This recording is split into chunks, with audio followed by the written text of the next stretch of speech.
ॐ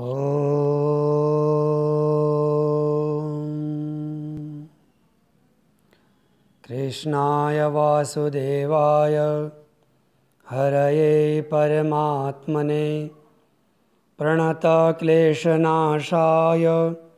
गोविंदाय नमो नमः। जय श्री राधे। सप्रेम हरिस्मरण। धर्मसुधा में आप सबका हार्दिक अभिनंदन। और शास्त्र चर्चा में आज आपके सामने आचमन विधि की चर्चा को लेकर के हम उपस्थित हुए हैं। और हमने वैदिक नित्य कर्म के अनुसार वैदिक रीति में शास्त्रों का विधान किस प्रकार से प्रतिपादित हुआ है, पिछले अंकों में शौचाचार की विधि को हमने देखा। आज आचमन की विधि शास्त्रों में जिस रूप में प्रतिपादित की गई है वो आपके सामने चर्चा का विषय आज प्रस्तुत कर रहा हूँ। आचमन का बहुत बड़ा महत्व है। इसके बारे में व्याघ्रपाद कह रहे हैं, एवं स ब्राह्मणो नित्यम उपस्पर्शनमाचरेत ब्रह्मादिस्तंभ पर्यंतम जगत स परितर्पयेत। द्विज ब्राह्मण जब आचमन करते हैं तो ब्रह्म से लेके तृण पर्यंत संपूर्ण जीव जगत तृप्त होता है। इस आचमन का इतना बड़ा महत्व है। और यह क्रियाम कुरुते मोहाद अनाचम्येव नास्तिकाः भवन्ति ही वृथा तस्य क्रियाः सर्वा न संशयः। पुराण सार में कहा गया है कि जो आचमन किए बगैर ही अज्ञानवश या प्रमाद से किसी भी सत्कर्म में प्रवृत्त हो जाता है तो भवन्ति ही वृथा तस्य, वो उसका वह अनुष्ठान वृथा हो जाता है, निष्फल हो जाता है। उसकी सारी क्रियाएं निष्फल हो जाती हैं। इसलिए आचमन को शास्त्र विधि से अवश्य करना चाहिए। और शास्त्र विधि से ही किया हुआ कर्म, भगवान कह रहे हैं कि यह शास्त्र विधि मुत्सृज्य वर्तते कामकारतः न स सिद्धिमवाप्नोति न सुखम न पराम गतिम। भगवद गीता का वाक्य है। भगवान कह रहे हैं कि अर्जुन, शास्त्र विधि का पालन करने पर ही साधक को सुख और सिद्धि समृद्धि प्राप्त होती है। आचमन करते समय हमें ध्यान रखना है कि याम्या प्रत्यंग मुखत्वेन कृतमाचमनम यदि प्रायश्चित्तम तदा कुर्यात् स्नानमाचमनम क्रमात्। यदि आचमन हम कर रहे हैं तो सबसे पहले हमें ध्यान रखना है कि हमारा मुख दक्षिण दिशा की तरफ और पश्चिम दिशा की तरफ नहीं होना चाहिए, ये ध्यान रखना है। और यदि ऐसा हो जाता है अज्ञानवश तो उसका फिर प्रायश्चित्त करना पड़ेगा, तब जा कर के उस दोष की निवृत्ति होगी। आचमन लेने का विधान भी है, किसको कितना आचमन लेना है। हृतकंठ तालुगाभिस्तु यथा संख्यम दुजातय। दुजातियों में ब्राह्मण को आचमन में इतना जल लेना चाहिए कि उसके हृदय तक चला जाए, क्षत्रिय को कंठ तक और वैश्य को तालु तक। और फिर क्रम से स्त्री शूद्रश्च सकृत स्पृष्टाभिनंतर। और इस प्रकार से स्त्री और शूद्र को अपने जिह्वा के अग्रभाग तक उस आचमन के जल का स्पर्श हो जाना चाहिए। और इससे उनके अनुष्ठान की सिद्धि या आचमन की शुद्धता हो जाती है, ऐसा याज्ञवल्क्य ऋषि का कथन है। फिर विधान बताया, आयतम पूर्वता कृत्वा गौकर्णा कृतिवत क्रमात्। गाय के कान के समान अपने हथेली को बना करके और संगतांगुलिना तोयम गृहीत्वा पाणिना द्विज। गौकर्णाकृति हस्तेना माशमात्रम पिबेदप, ऐसा भी प्रमाण आया है कि उड़द के दाने के बराबर जितना जल लेकर के गाय के कान के समान आकृति बना करके और मुक्तांगुष्ठ अपने उस आचमन वाले हथेली में तर्जनी को और अंगूठे को पृथक कर देना चाहिए। और फिर ब्राह्म तीर्थ से जो अंगूठे का मूल भाग हमारी हथेली से या ये मणिबंध जहाँ पे कलाई है वहाँ से शुरू होता है, उस स्थान को ब्राह्म तीर्थ कहा गया है। उस ब्राह्म तीर्थ से ही आचमन करना चाहिए, ऐसा श्रीमद् देवी भागवत में ये विधान बताया गया और इसके अनुसार ही हमको आचमन करना चाहिए। ये देवी भागवत जी का प्रमाण है। और फिर हमको ये आचमन करने के लिए हमको किस प्रकार की स्थिति रखनी है। निबद्ध शिख कच्छस्तु द्विजा आचमनम चरित।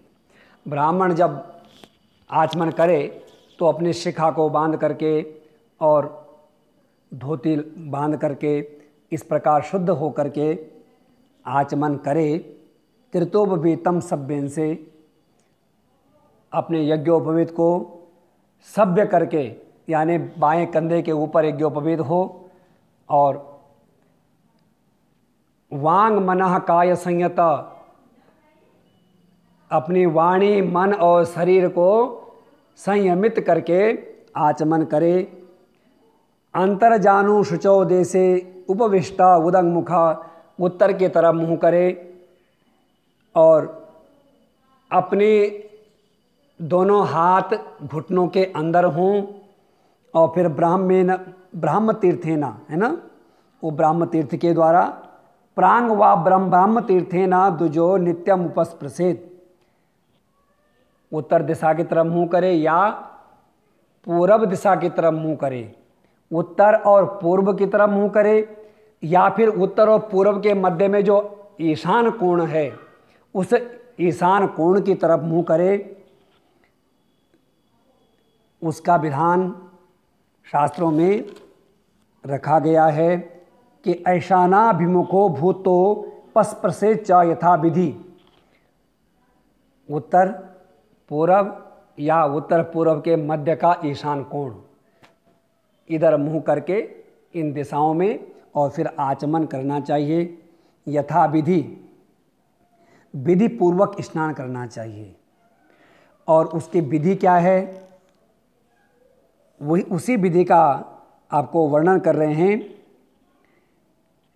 कभी भी दाहिने हाथ की हथेली में रखा हुआ आचमन के जल को बाएं हाथ की तर्जनी स्पर्श ना करे, इस बात का विशेष ध्यान रखना, नहीं तो उसका बहुत बड़ा दोष शास्त्र में कहा। यदि वो इस प्रकार से स्पर्श हो जाता है तो सोमपान फलम लभेत, तो वो सोमपान के समान उसका फल हो जाता है। तो त्रिप्रास्यापो दुरुन्मृत्या खान्यद भी समुपस्पृशेत। शास्त्र का विधान हमको विधि पूर्वक अनुष्ठान करके उस अनुष्ठान की सिद्धि तक पहुंचाने का एक सशक्त माध्यम होता है। इसलिए आपके सामने मैं ये शास्त्र की विधि को और शौच, सदाचार, संध्या बंदन, इस विषय पर विशेष रूप से ये व्याख्यान लेकर के आया हूँ। मैं समझता हूँ कि ये हमारे कर्म कांड का मूल है, हमारी उपासना कांड का मूल है और यही हमारे ज्ञान कांड का भी मूल है। यानी ये समस्त साधनाओं का मूल है, शौचाचार, सदाचार, संध्योपासन और गायत्री साधना। तो इसके लिए शास्त्र में कहा कि 3 बार आचमन करना है। त्रिप्रास्यापो दुरुन्मृज्य खान्यद्भि समुपस्पृशेत। याज्ञवल्क्य जी कह रहे हैं कि 3 बार आचमन करो। ओम केशवाय नमः, ओम नारायणाय नमः, ओम माधवाय नमः। और फिर अंगूठे से आप होंठों को 2 बार पोंछ लीजिए और 2 बार होंठों को पोंछा, उसके बाद ऋषिकेशाय नमः हस्त प्रक्षालनम, फिर आपने उसमें जल लेकर के हाथ में डाला और उस जल को छोड़ दिया, हस्त प्रक्षालन हो गया। और फिर आपने उसी अंगूठे से अपने दोनों नेत्रों को, कान को और नासिका को स्पर्श करना है, उनको स्पर्श कर देना है। और ये आपके आचमन की ये विधि हुई, इस पे ध्यान देना है कि ये विधि है। अब प्रश्न यह है कि आचमन हमको कहाँ कहाँ पर करना चाहिए। तो वो 5 ऐसे स्थान बताए, वो 5 ऐसी स्थितियाँ बताइए जहाँ पर हमको आचमन करना ही चाहिए। छुते निष्ठि वने सुप्ते परिधाने श्रुपातने पंचस्वेतेषु चाचमेत श्रोत्रम व दक्षिणम स्पर्शेत। इन 5 स्थानों पर हमको आचमन करना अति अनिवार्य है। और यदि कोई परिस्थिति ऐसी बन जाए कि आप आचमन करने के लिए आपको जल चाहिए, आपके पास जल नहीं है, जल पात्र भी नहीं है, अब ये स्थिति है कि छूते छींक आ गई, अब अनैच्छिक क्रिया है, आपको छींक आ गई, आप जप में बैठे थे, क्या करेंगे, जल पात्र नहीं है, या आपका हाथ गौमुखी के अंदर है, अब आप बाएं हाथ से तो हथेली से तो आचमन करेंगे नहीं। तो शास्त्र ने कहा कि उसमें अपने दाहिने कान को स्पर्श करना चाहिए। ये इसका देवी भागवत में बड़ा सुंदर विधान दिया कि ब्राह्मण के दाहिने कान में और दाहिनी नासिका में समस्त तीर्थों का और समुद्र पवित्र नदियों का निवास होता है।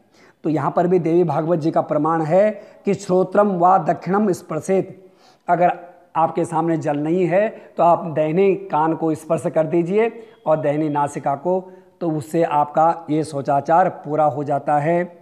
तो छींकने के बाद, थूकने के बाद, सो करके जागने के बाद, वस्त्र पहनने के बाद और अश्रुपात यदि हो जाए किसी भी कारण से, तो अश्रुपात होने के बाद आचमन करने का विधान शास्त्र में बताया गया है और यत्नपूर्वक उसको करने का प्रयत्न करना चाहिए। अब देश काल के विधान के अनुसार वैसे शास्त्र में कहा कि बैठकर ही आचमन होना चाहिए, लेकिन अब आप गंगा जी के जल में खड़े हैं, कटी पर्यंत जल है, तो शास्त्र कहता है कि जानो रूर्ध्वम जले तिष्ठन नाचांता सुतामियात। यदि आप कटी पर्यंत जल में खड़े हैं तो खड़े खड़े आचमन कर लीजिए, घुटनों से नीचे हैं तो बैठ के ही आचमन करना चाहिए। ये शास्त्र का विधान, विष्णु स्मृति में ऐसा कहा गया है और इस विधान को हम श्रवण करें, धारण करें और अपने जीवन में इसका प्रयोग करें। अनुष्ठान कर्म की सिद्धि होगी, शास्त्र में हमारी प्रवृत्ति होगी और सनातन धर्म हमारा प्रबल होगा। सनातन धर्म अपने मूल बिंदु से हटता हुआ नजर आता है तो मन में वेदना होती है। हमें अपने नित्य कर्म, शौचाचार, सदाचार, संध्योपासना कर्म से जुड़ के रहना है। मेरा आप सबसे निवेदन है, इसको अधिक से अधिक लोगों को शेयर करें, स्वयं भी इसको बार बार सुने और यथाशक्ति धीरे धीरे अपने जीवन में धारण करने का अभ्यास करें। मैं निरंतर आपके साथ बना रहूँगा। इस धर्म सुधा में धर्म के अमृत को लेकर के आपके बीच में आता रहूँगा। अगले अंक में स्नान से पहले संकल्प की विधि और फिर आगे इसी क्रम को बढ़ाते रहेंगे। तब तक आप सभी को मैं एक बार फिर हृदय की गहराई से सप्रेम हरिस्मरण कहता हूँ, आप सबको प्रणाम करता हूँ। और हम इस अभियान को, हम इस ब्रह्म ज्ञान को, हम इस ब्रह्म ज्ञान की कुंजी को प्रत्येक सनातन धर्म के जन जन तक पहुँचाएंगे, घर घर तक पहुँचाएंगे। मेरे इस संकल्प में तन्मय मनः शिव संकल्पमस्तु। आप सभी का संकल्प निबद्ध है, ऐसे मैं दृढ़ विश्वास करता हूँ। आप सभी का सनातन धर्म के प्रति अगाध प्रेम है। आप उस प्रेम को दिखाइए और इन चीज़ों को, इन संदेशों को जन जन तक पहुँचाइए और इसका हम पालन करेंगे और सनातन धर्म की ध्वजा लहराती रहेगी। आप सभी को एक बार फिर मैं प्रणाम करते हुए जय श्री राधे।